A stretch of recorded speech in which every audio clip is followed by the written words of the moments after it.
सतनाम जिनको प्राप्त है, कम से कम 1000, 500, 2000 मंत्र तो डेली करते हो, चाहे कितने भी जी हैं।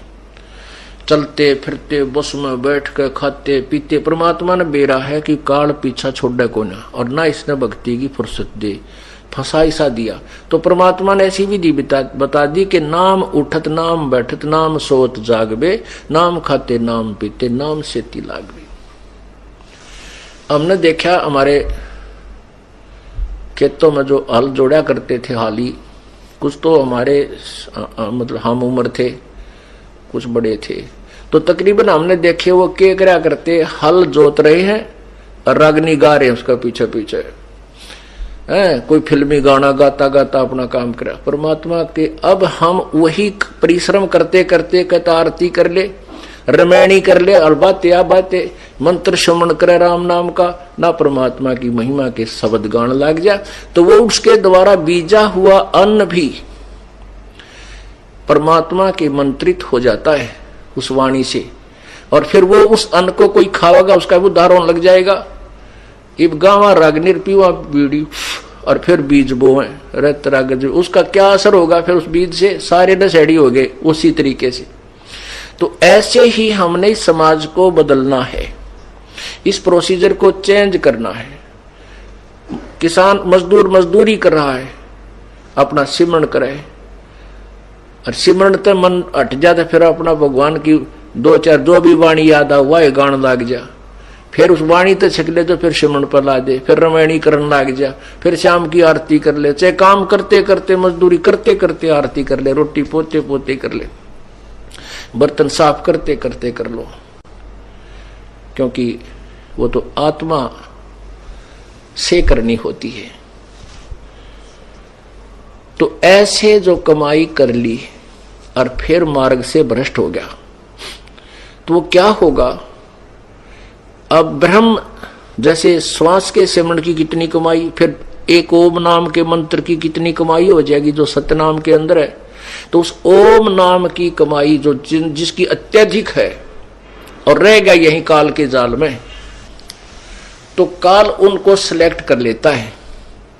उनको इसने एक ब्रह्मांड में नकली कंस्ट्रक्शन करवा रखी है, नकली सतलोक, नकली अलखलोक, नकली अगम और नकली अनामी लोक उनमें रखता है।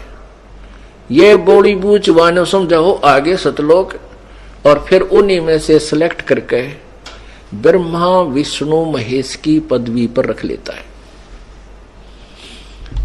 और जो दूसरे मंत्र का है उसी के आधार वो कमाई फिर उनको वो तो ब्रह्मलोक में खत्म करवा दी ओम आड़ी तय, और फिर उसको उस जो दूसरा मंत्र है जो हमने आगे चलकर ऋण देना था उस पर ब्रह्म के लोक से पार करने के लिए, उस सतनाम के दूसरे मंत्र की कमाई से ब्रह्मा विष्णु महेश और ऊंचे ऊंचे धर्मराज आदि की पदवी दे देता है। कमाई इन की वह जो कबीर परमात्मा की शरण में किसी समय की हुई होती है, वही फिर कोई ऋषि बन जाता है, कोई देवता बन जाता है, वो होती तो उनकी पिछली कमाई है भक्ति की, लेकिन उस समय जो वो डरेड होते हैं उससे केवल सिद्धियां आ जाती हैं। जो तप करते हैं और किसी मंत्र का जाप करके वो सिद्धियां प्राप्त करते हैं, मोक्ष की कमाई नहीं होती उनकी। तो इस प्रकार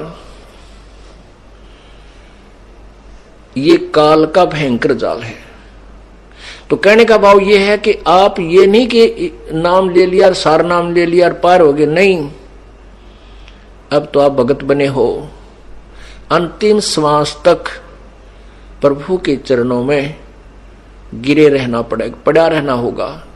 कहते हैं पाकी खेती देख कर गर्भियो मत किसाने, अब हु झोले बहुत हैं घर आले तब जाने।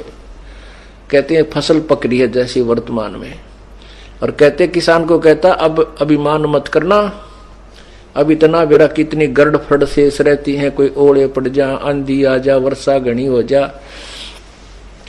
कहते तेरे घर आले जब अपनी मानिए अभी तेरी नहीं है। ऐसे ही कहते तूने सोचा मैंने सार नाम मिल गया, मैं भक्ति कर रहा हूं, कहते अभिमान मत कर लेना, अभी तक काल के बहुत ज्यादा जोके शेष हैं, सतलोक पहुंच ले जब पीछा छूटा मानिए। ये तब तक मालिक के चरणों में पड़ा गिरा ही रहना। द्वार धनी के पड़ा रहे, धक्के धनी के खावे, 100 काल जकजोल ही पर द्वार छोड़ ना जावे। राम नाम रटते रहो, राम नाम रटते रहो, जब तक घट में प्राणी, कब हो तो दीन दयाल के भनक पड़ेगी कान। के अंतिम श्वास तक नाम जपता रहे और कदे तो दीन दयाल के भनक पड़ेगी कान।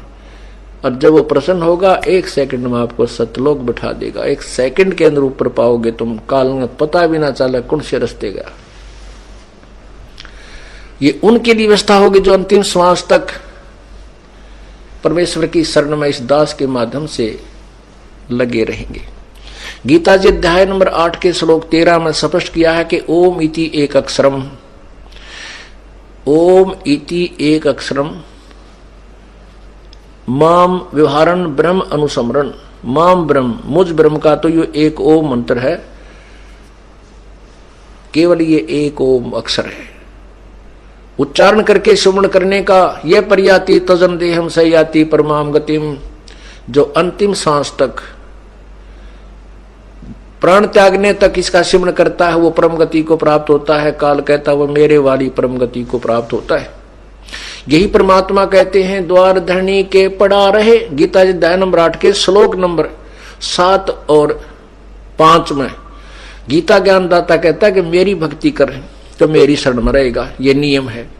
फिर ये नियम है कि उस भगवान की भक्ति करेगा, परम दिव्य पुरुष परमेश्वर की, उस पूर्ण ब्रह्म की तत्वदर्शी संत से लेकर के, तो उसकी शरण में उस भक्ति के कारण ही वहां जाएगा। उस भक्ति बल से वहां जाएगा, यानी उस परमात्मा उस कमाई के कारण ही तो सतलोक उसके पास जाएगा।